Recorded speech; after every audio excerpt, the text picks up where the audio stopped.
Nous sommes à l'ère du réarmement. Notre pays et notre continent devront continuer de se préparer si nous voulons éviter la guerre. Est-ce la fin du parapluie militaire américain? Les attaques de Donald Trump contre l'OTAN et l'Ukraine ont plongé l'Europe en plein doute. Le soldat Ryan ne reviendra plus jamais mourir sur les plages de France. Passé le choc, l'heure est désormais au réarmement. Un grand plan européen de 800 milliards d'euros se dessine. On n'a plus de place dans l'usine, on est vraiment plein. Et les entreprises françaises sont dans les starting blocks.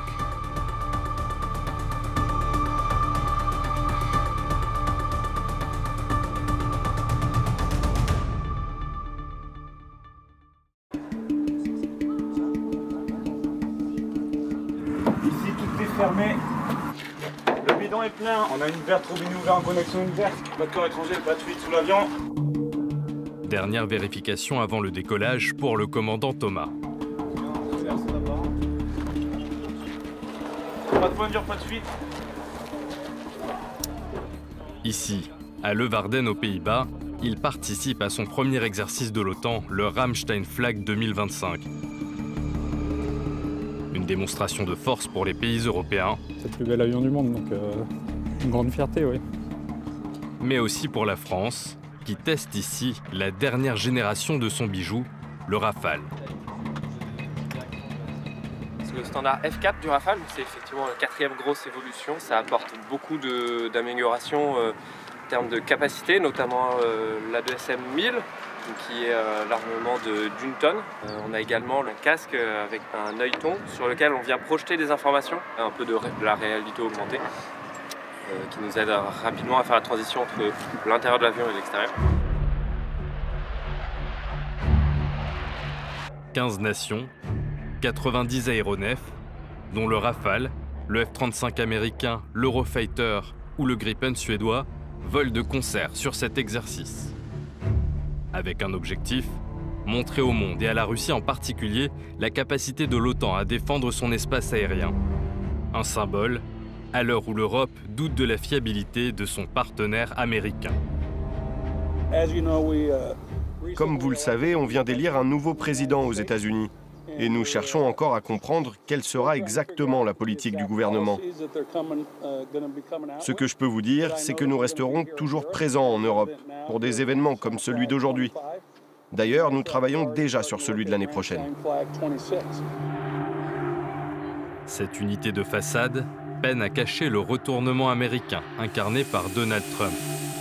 La posture récente qui agite aujourd'hui les débats n'a pourtant rien de nouveau.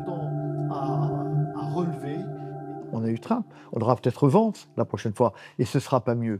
Mais les pays européens ont compris qu'au fond, ce mouvement-là, il s'était fermé les yeux. Ils n'avaient pas voulu le voir. Ils n'avaient pas entendu Obama parler de pivot stratégique et de retirer sous son mandat presque toutes les troupes terrestres d'Europe. Ils n'avaient pas compris que la majorité des Américains aujourd'hui sont d'ascendance non européenne, ce qui n'était pas du tout le cas quand les Américains sont venus en 1917 en Europe et en 1943 en Italie, puis 1944 chez nous. Pour le vieux continent, c'est donc un réveil brutal. Mais la solidarité entre Européens semble pour le moment rester à l'état de discours. Alors que plusieurs pays ont confirmé leur intention d'acheter des armes américaines, la coopération européenne patine, à l'image des grands projets franco-allemands comme l'avion de 6e génération SCAF ou encore le futur char de combat MGCS. Il faut désormais voir la défense de la France comme une des composantes de la défense européenne. Il n'y a pas de destin isolé de la France au milieu d'une Europe qui serait occupée. Il faudra donc que les États, entre eux, se mettent d'accord pour dépasser leurs différends, dépasser peut-être leurs intérêts particuliers pour produire une des capacités de défense de l'Europe à la hauteur des défis.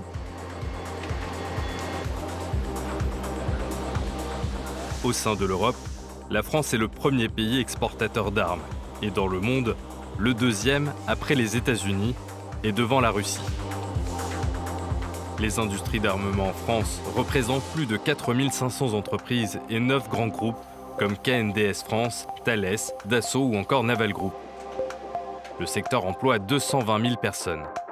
Dans la vitrine du magasin France, des avions de chasse, des hélicoptères de combat de l'artillerie comme le canon César, des radars, des missiles, des obus ou encore des frégates et des sous-marins. Il va falloir doubler les capacités de production, ce qui passe par la création de nouvelles lignes de production, de bateaux, d'avions, de chars, ce qui passe par le recrutement d'ingénieurs, de techniciens, la formation d'ouvriers extrêmement qualifiés pour travailler sur ces équipements. Augmenter les cadences, c'est tout le défi que rencontre cette entreprise d'Indre-et-Loire. Decomatic fabrique ici des vis et des fixations pour les aéronefs et les véhicules militaires. Ça, c'est des pièces d'hélicoptère. Un travail hautement spécialisé et minutieux où chaque dixième de millimètre compte et chaque pièce est rigoureusement testée. Une exigence telle qu'un cinquième du personnel est affecté au contrôle qualité. Depuis la guerre en Ukraine, l'entreprise d'Olivier Boisjoux connaît une croissance spectaculaire. Elle a doublé son chiffre d'affaires en 3 ans. Alors les volumes ont augmenté, donc ça fait plus de volume à traiter. Là où on avait 1000 pièces, on peut avoir maintenant 2000 pièces par commande. Et en plus, ça devient plus urgent parce qu'ils consomment plus vite que ce qu'ils avaient prévu. Donc on a les 3 facteurs qui viennent se compléter. Et du coup, on est débordé de partout. Ouais. Face à la demande, il a dû s'adapter rapidement.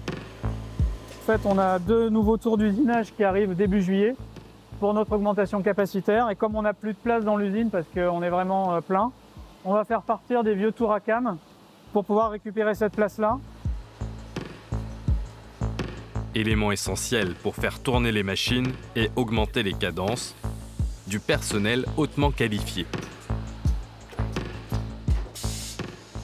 Vous avez des têtages, des têtes fraisées, des têtes bombées, des têtes bi-hexagonales. Et après, vous avez différentes empreintes, des empreintes Silhouette, des empreintes cruciformes, des empreintes torse, des empreintes américaines. Donc, vous avez un gros panel de pièces. Donc c'est vrai que c'est compliqué pour les opérateurs. En France, chaque année, des milliers d'emplois dans le secteur industriel ne trouvent pas preneur. Face à la pénurie, Decomatic a choisi de former elle-même son personnel. On a dû changer depuis plusieurs années notre façon de recruter. Là où classiquement on recrutait sur un CV avec des diplômes, avec une expérience, on va plutôt recruter sur un savoir-être et puis un set de compétences qui sont en adéquation avec nos métiers. La rigueur, le respect des procédures, l'attention aux détails, etc. Et la polyvalence. Face à l'afflux de commandes, le principal défi pour les petites entreprises reste financier. Les sommes à investir pour l'achat des machines et des matières premières sont massives et l'équilibre budgétaire, difficile à trouver. On a en tout temps 1 an de stock matière d'avance. Donc 1 an de stock matière, ça ressemble à 2 pièces comme ça, pleines, avec la traçabilité matière. Donc il y en a pour environ 1 million d'euros aujourd'hui. Un doublement de capacité et un doublement d'activité, ça voudrait dire 2 fois ça en surface et 2 fois ça en mobilisation financière. La France a annoncé la création d'un fonds d'investissement défense dans lequel chaque Français pourra investir son épargne. Une solution inadaptée aux PME, d'après Olivier Boisjoux. On attend plutôt soit des prêts à taux zéro, des subventions adossées à de l'obligation d'investissement, ou des allègements de charges, ou des allègements de taxes. Le champ de bataille évolue, il en va de même du secteur de la défense. On a entraîné l'IA à distinguer quelqu'un avec un camouflage de quelqu'un avec une tenue civile, etc. Analyser en temps réel des flux vidéo grâce à l'intelligence artificielle, c'est la mission que s'est fixée Alta Ares. Bon là, l'IA va dissocier un truck d'un véhicule classique. La start-up a créé son application pour répondre aux besoins de l'armée ukrainienne. Aidés par un indice de fiabilité, les opérateurs peuvent reconnaître des véhicules ennemis, comme ce blindé à l'image.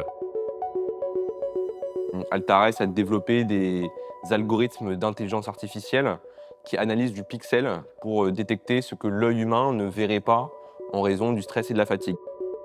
Leur technologie a été récompensée par l'OTAN et peut même être déployée sur des drones peu coûteux et grand public, largement utilisés en Ukraine.